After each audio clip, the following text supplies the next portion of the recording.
Not all power stations are super exciting, and at the end of the day, if you're trying to spend your hard-earned money on a unit like this, you just want it to do what it says it's going to do. And if you're looking for a unit for portable power, whether you're trying to go camping, overlanding, or you just want something for an emergency situation like a power outage or a blackout, the Anker F1500 could be a really good option.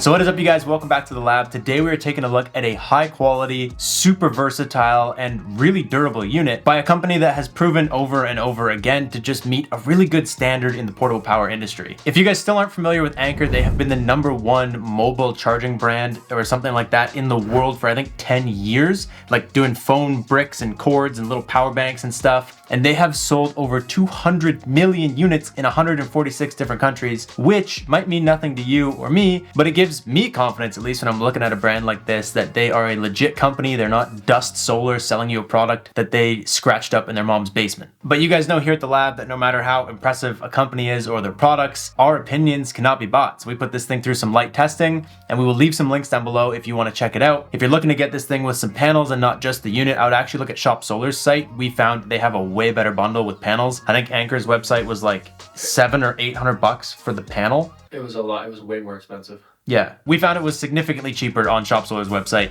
if you're looking for a bundle. Otherwise, we're going to jump into a super quick 60-second teardown for everyone that is not familiar with the Anker F1500.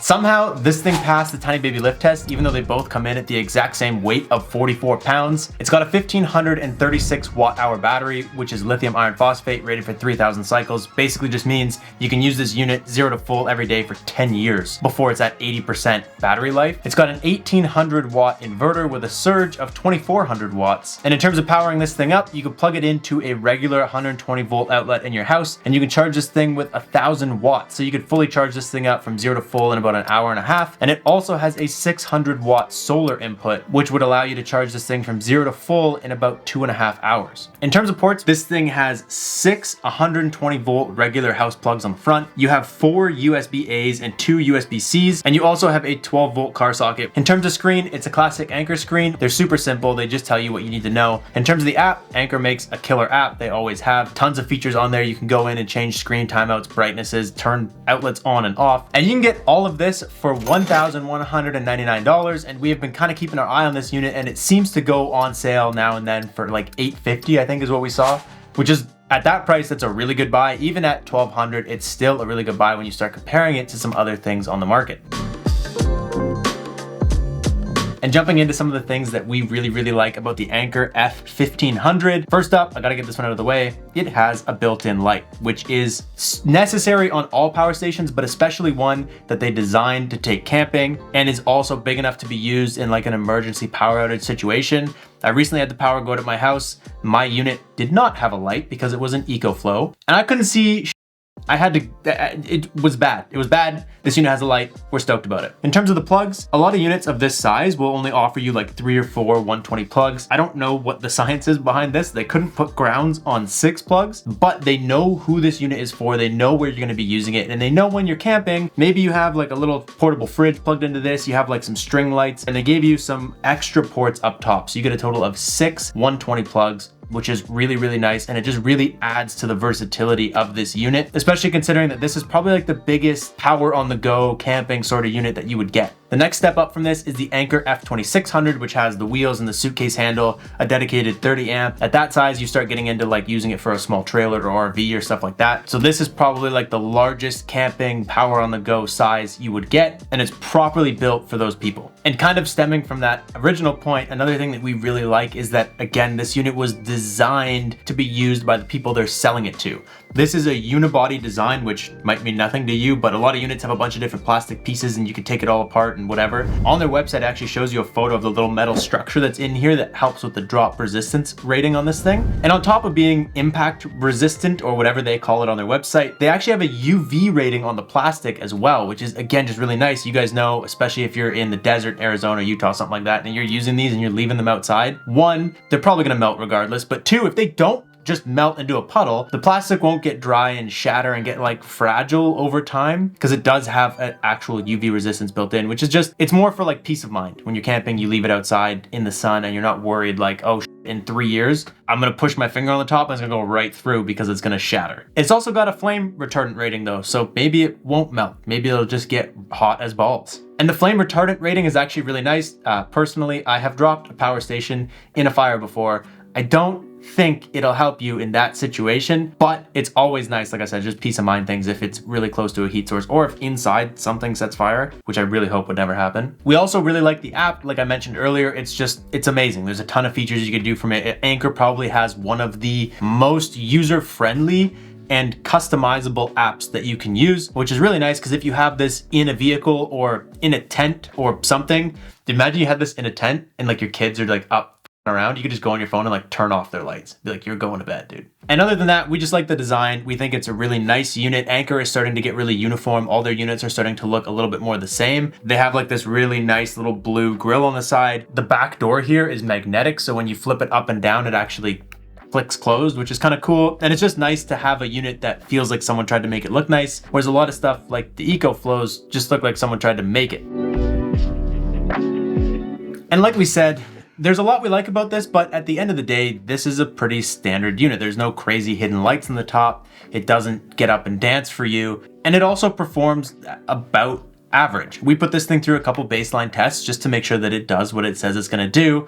And here's what we found. The first thing we tested was efficiency. And efficiency is basically just, if this says it has a 1000 watt battery and you plug in a 100 watt heater, that heater should last 10 hours.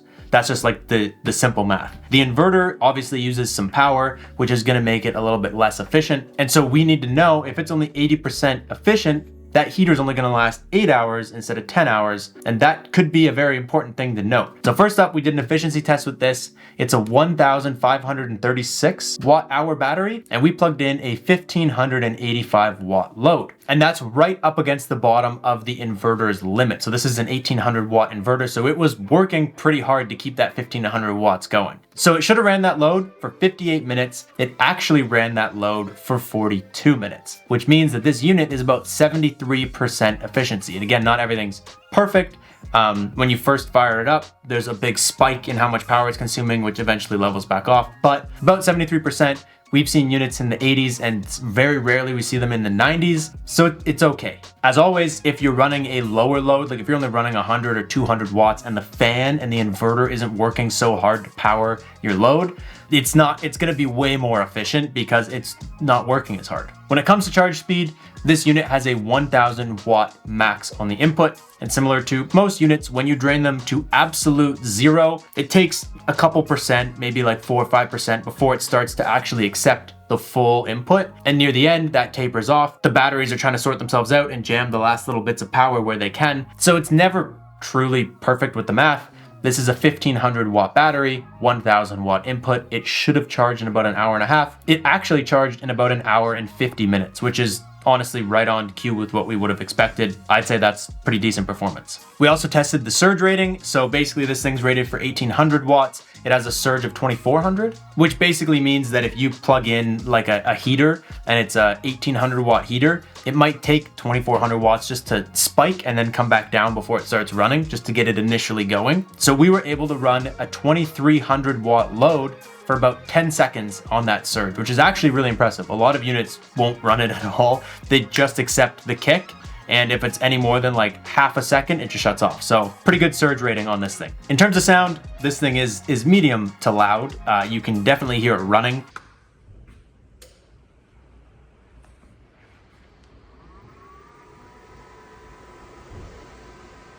I would say it's about average with most of the units that we have here at the lab. And when it comes to solar input, this unit has a 600 watt max, but it has a 60 volt limit on that. So we actually had an Anker 400 watt panel plugged into this, which is 50 volts. We were having a little bit of a difficult time getting it to hit the 600 watts due to the restriction on the voltage. But I can tell you is the 400 watt panel worked like a charm. It was a mediumly sunny day. We were getting about 340 watts, which is what you would expect. And the last test we run on this unit was pass through. Basically, if I'm running my computer off of this and it starts getting low and there's no sun in the sky, can I plug it into the wall and will it accept power from the wall to go through the unit and still charge my computer. Apparently, not all units do this, but this one passed. It accepts whether you're plugged into solar or whether you're plugged into the wall.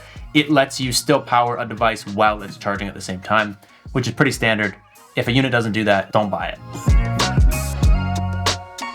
And finally, jumping into some things that we just don't like about the Anker F1500, starting with the fact that it is not expandable. The bigger ones are for sure expandable. It would be nice if once we get into the smaller units like this, we could also have some expansion batteries. I know some of the competition like Jackery and stuff, you can get them expandable. So basically that just means if you buy this unit and you find that it doesn't last you long enough, or you just want a little bit more battery storage, you can't just buy the battery, you would have to buy a whole nother unit. Not a big deal if you appropriately size your unit, but if you make a mistake, there's no way to expand. And the only other thing that we actually really don't like is that the way Anker pairs this on their website is a little weird. To pair this thing with one 250 watt panel on Anker's site, it's an additional $750, which is a lot for a 250 watt panel, which is why we recommend you guys check out Shop Solar. They usually pair like the best available panel that works with the unit with the unit. So you might not get an Anker panel, but you'll get a panel that performs just as well for significantly less. So for example, Tiny Baby is Googling things right now. For two 200 watt folding panels, so a total of 400 watts, it's roughly the same price as one 250 watt panel from Anker. Or you can get a 200 watt panel with an EMP bag if you're scared of aliens and the world ending